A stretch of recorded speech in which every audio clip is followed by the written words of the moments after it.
बिस्मिल्लाहिर्रहमानिर्रहीम। अस्सलाम वालेकुम। आज मैं आपको बताऊंगा कि कुछ लोगों में माफूकुल फितरत ताकतें होती हैं, यानी वो आम इंसान होते हैं लेकिन उनके अंदर कुछ ताकतें ऐसी होती हैं कि जो बिल्कुल आम लोगों से हट के होती हैं। उनके अंदर कई किस्मों की ये ताकतें हो सकती हैं। कुछ ऐसे होते हैं जिनके अंदर इंट्यूशन ज़्यादा होती है, उन्हें वक्त से पहले आने वाले वक्त के बारे में इंट्यूशन हो जाती है।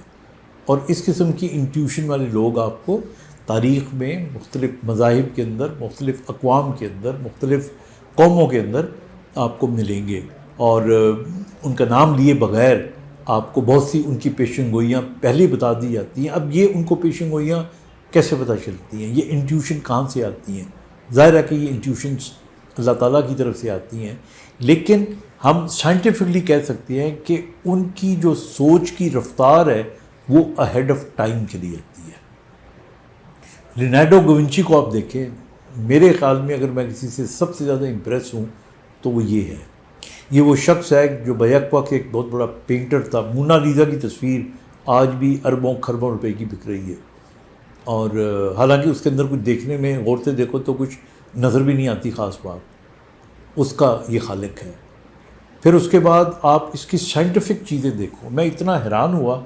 उस ज़माने में इसने लिफ्ट कैसे काम करती है उसका डिज़ाइन बनाया हुआ था। इसने आने वाले वक्तों में साइकिल का नक्शा बनाया हुआ था, जो इसके जाने के कई 100 सालों के बाद साइकिल वजूद में आई। लेकिन उसके शऊर के अंदर जो इंट्यूशनल खाका था उसके अंदर साइकिल थी। फिर पुली का इस्तेमाल करना, एक जगह मैं देख के हैरान रह गया कि इवन उसने ये जो हमारा एयर कंडीशनर होता है उसके बारे में भी एक खाका बनाया हुआ था, एक स्केच बनाया हुआ था कि अगर यूं हो और यूं हो और यूं हो तो इससे हवा ठंडी आ जाएगी। हेलीकॉप्टर के बारे में तब तक कोई वजूद भी नहीं था हेलीकॉप्टर का। तो ये वो लोग होते हैं, ये माफूकुल फितरत अल्लाह ताला क्वालिटीज़ इनको देता है, और ये आपको तारीख़ में आपको नज़र आएंगे। अच्छा, इसी तरह ये इंट्यूशंस होती हैं। अच्छा, इसी तरह बहुत से लोग आपको ऐसे मिलेंगे जो अपेरेंटली आपको बहुत ही लगेगा कि जैसे ज़हनी तौर पे ये बड़े कमज़ोर हैं, या ज़हनी तौर पे स्लो लर्नर्स हैं, या आपको लगेगा कि ज़हनी तौर पे बड़े कमज़ोर हैं, लेकिन कुछ चीज़ों के अंदर वो इतने लायक होते हैं। मैं इसकी आपको मिसाल देता हूँ कि इंडिया का एक बच्चा था छोटा, और फिर मैं आपको पाकिस्तानी बच्चे की भी आपको मिसाल देता हूँ, जो कि अगर आप उसको 5,990 या 6,797 या कोई भी फिगर दे देंगे और आप उसे कहोगे कि जी इसका इस फिगर से तकसीम करके दिखाओ, तो वो 3 या 4 सेकंड के अंदर तकसीम करके आपको दिखा दिया करता था। फिर मुझे याद है एक लड़का हमारे में जियोर में रहता था, तो वो वहाँ पे हुआ करता था। तो उसके अंदर अल्लाह ताला ने ये खूबी दी थी कि उससे अगर आप पूछो ना कि 1955 में जुमेरात के दिन क्या तारीख़ थी, तो वो 10 सेकंड लगाया करता था और वो तारीख़ बता दिया करता था।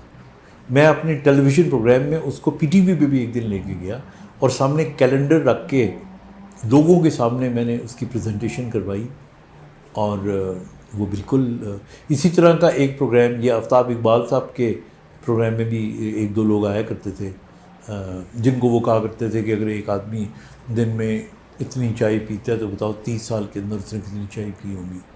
तो ये कैलकुलेशन का जो फ़न होता है, हालांकि वैसे वो साईं लग रहा था, लेकिन इस फ़न के अंदर ये माफूकुल फितरत काम थे। इसी तरह फिर आपको ऐसे लोग मिलेंगे, हम इनको मेडिकल ज़ुबान में बाज़ वक़्त सेवियंट्स कहते हैं। यानी ये वो लोग होते हैं जो ज़हनी तौर पे पसमानदा नज़र आ रहे होते हैं, बट उनकी मिसाल के तौर पे मैं अगेन आपको बताता हूँ कि हमारे यहाँ एक ऑटिस्टिक बच्ची थी, और अल्लाह ताला उसको ज़िंदगी दे, अब भी वो है।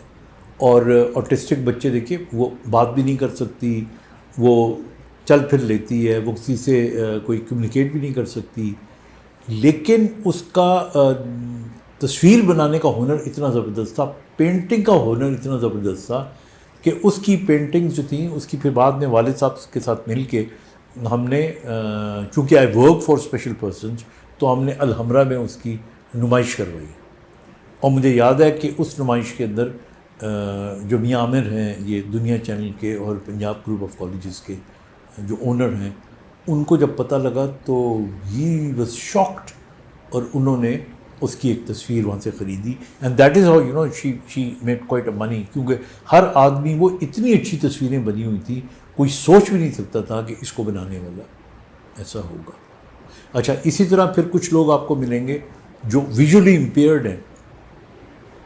میں اگین آج خاص طور پہ مثالیں انہی کو دے رہا ہوں جن کے ساتھ میں کام کیا. رانا تاب عرفانی کا نام میں نے اپنی کتابوں میں بھی ذکر کیا ہے. وہ خود ویژولی امپیئرڈ تھے, 8 کتابوں کے مصنف تھے.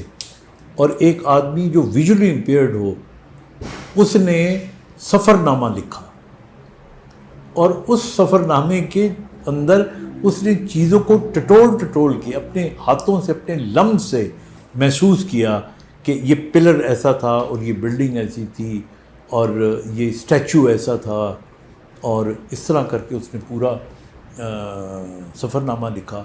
اور اس کے بعد ان کی شاعری بڑی کمال کی شاعری تھی. اور ایون یہ جو آج ہماری ویژولی امپیئرڈ لوگ کرکٹ کھیلتے ہیں ان کے جو بانیوں میں سے وہ شامل ہیں. اور وہ اس زمانے میں جو گیند تھی, اب تو خیر رولز چینج ہو چکے ہیں, اس زمانے میں آنکھوں پہ پٹیاں باندھ کے, مجھے یاد ہے گراؤنڈ کے اندر میں دیکھا کرتا تھا, پٹیاں باندھ کے, حالانکہ وہ ویژولی امپیئرڈ ہوا کرتے تھے, کھیلا کرتے تھے, اور جو بال تھی اس کے ساتھ گھنگرو لگائے ہوتے تھے تاکہ کانوں کی آواز سے وہ سمت دیکھ سکیں کہ بال ان کے قریب آ رہی ہے کہ نہیں آ رہی. تو یہ وہ سارے لوگ ہیں جن کے اندر اللہ تعالیٰ نے مافوق الفطرت ان کے اندر طاقتیں دی ہیں. اور یاد رکھیے گا کہ اللہ تعالیٰ نے اس دنیا میں کوئی ایسا شخص نہیں ہے جس کو کوئی خاص نعمت ادا نہ کی ہو. اگر اس سے بینائی چھین لیتا ہے تو اسے کوئی اور طاقت دے دیتا ہے. اگر اس کو چلنے پھرنے کے مسئلے ہو جاتے ہیں تو ہو سکتا ہے ان کی سوچ, آپ ملٹن کو دیکھ لیں, ultimately he was visually impaired. آپ نیوٹن کو دیکھ لیں, وہ ڈپریشن کا پیشنٹ تھا. تو آپ آئنسٹائن کو دیکھ لیں, ڈسلیکسیا کا پیشنٹ تھا. تو یہ تمام چیزیں ہونے کے بعد یہ مافوق الفطرت بڑے بڑے کام انہوں نے کیے اور اس دنیا میں نام کمایا. تو کسی بھی لحاظ سے ڈپریشن کی ضرورت نہیں ہے. All that you need to do is یہ پہچانے کہ میرے اندر ہنر کیا ہے یا میرے بچوں کے اندر ہنر کیا ہے. اگر ایک بچہ ڈاکٹر نہیں بن سکتا تو زبردستی ڈاکٹر بنانے کی کوشش نہ کرے. ایک بچہ اگر کھلاڑی بن سکتا ہے تو اس کو بننے دیں. وہ کل شاہد افریدی بن جائے گا, کبھی وہ جاوید میاں بن جائے گا. تو اس لیے I think we should have some awareness about it. اس موضوع پہ اور بھی میں بات کرتا رہوں گا. اپنا خیال رکھیے گا. خدا حافظ.